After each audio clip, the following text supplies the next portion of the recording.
Okay, so here we are, Dubai, Soul Kitchen. Tell me a little bit about yourself and how this concept came to fruition.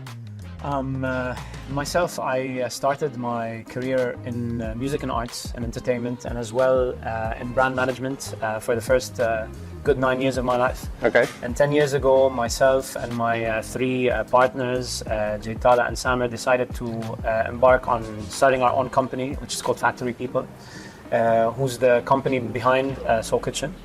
And so we decided to start the company with what we knew how to do best, which is hosting events and parties and concerts in our different spaces in Lebanon and Beirut. And around 2 years and a half ago, 3 years ago, we decided to expand and come into Dubai and build our first restaurant. And this is Soul Kitchen, where you are here today. Okay, and for anyone who hasn't been to Soul Kitchen, how would you, in the briefest form, describe the concept to someone who doesn't know?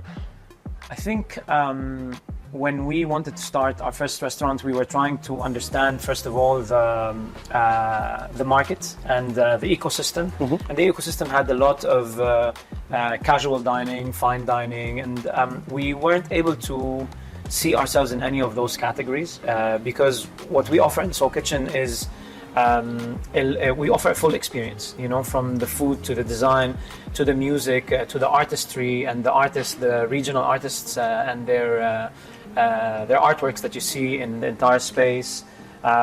We chose to kind of coin our own term, which is electric dining. Okay. And you feel it throughout every single interaction that you have in Soul Kitchen. From the creativity in the menu, to the creativity in the design, to the artists and music that we host here, to the concerts, to the jazz, like the neo-jazz and the progressive jazz that we offer at the Soul Kitchen. Amazing, and I want to talk quickly about the food. Obviously the concept is a mixture of Levantine and Latin American food. Yes. So two things that you may not think necessarily would go together. And here we have the ceviche tabbouleh. Where did this idea of kind of fusing the two cultures come from? So if you think of ceviche, you think limey, zesty. Yep. You think it's one of the staples of South American cuisine. Mm-hmm. And then you think of tabbouleh, it's in the same kind of direction. You know, tabbouleh, what people love about tabbouleh is the lemony part of tabbouleh and how zesty it is. And we grew up with parents that when you finish your tabbouleh plate, you also drink the sauce. Okay. Plate, you know? And it just felt so second nature to join both dishes. Mm-hmm. Obviously, when you're dealing with two staples and two cuisines, you don't really want to change the composition of both dishes, but you want to see how you can marry both. I mean, I agree. I mean, I think we should tuck in and try it. The first time I came, I was like, wow. Honestly, it's two things that you might not necessarily think would go together. Yes. But actually, when you try it, it's very much like wow. Like you said, the kind of freshness of the dish, the fish, it all just complements each other like so well. And I know often fusion can be a tricky situation, and sometimes it goes too far in one direction and you get these obscure kind of like dishes. But honestly, this is fantastic. Why combine everything into one space? And do you feel like that there was a lack of a community for people, creatives basically? I mean, the city is, again, like we said, is a very proper commercial hub, and the alternative scene, or a bit of a subculture kind of feeling for a space, definitely there was a need for that in Dubai, and I feel it myself, and my friends and my immediate community feel that, because I was here for 2 years and I struggled to find a space that I could really find myself in. So I think we built a space based on how we feel as artists first and foremost, and as a community. And if you look at a space like this, any kind of business that we get into, having creative at the core inside Factory People, we look at the culture and artistic facet of it, and we make sure that it is really at the heart of what this business offers. So in terms of like the crowd, when I came out, I was surprised about the people here. Like, it's not your normal Dubai crowd. The environment is very like welcoming, very inclusive. How did you find these people, or how did these people gravitate towards the concept? I mean, Dubai is such a dynamic city, and it's so diverse in terms of the people it hosts. Very different palates, very different cultural backgrounds, and it's unlike any city in the world. So when you come into opening a business in Dubai, you have to be aware that number one, you have to be extremely inclusive, which we are, but it's different in a city like Dubai because you're exposed to the entire world. Then technically, really, in reality, the entire world is here. Correct. So it's just about birds of the same feather. And birds of the same feather for us in general is more maybe the alternative crowd, or the crowd that appreciates a good creative concept, or appreciates a lot of heart and soul going into any kind of facet of the business. Amazing. This one, let's talk about this one, the empanada. Yeah, I mean, empanada, again, a staple of Latin cuisine. Inside it is Margarita's mix and her way of seeing shawarma.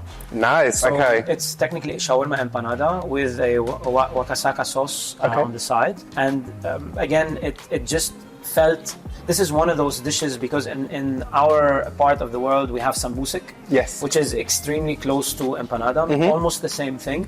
It just differs in the filling a bit. And we chose to marry both concepts because it just felt like second nature for this dish. Amazing. I'm going to dig in. Please. Honestly. Okay, so Soul Kitchen is just the first part of the plan, right, for you guys. You have other concepts that form, I guess, a wider concept for this. So tell me about what's happening next.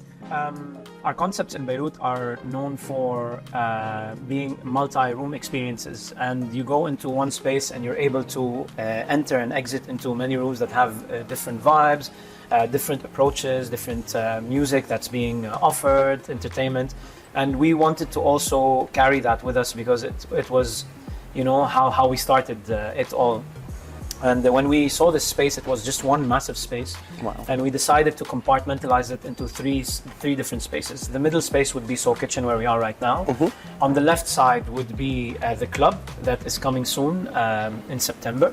And on the right side would be a bar bistro, because we felt that there isn't really a dive bar in the city that you can go to that is simple, easy, everything is on tap, and you come with your dog and laptop. Okay, that's, fine. That's the vibe. So the bar bistro should come around December, and the club should be opening around September.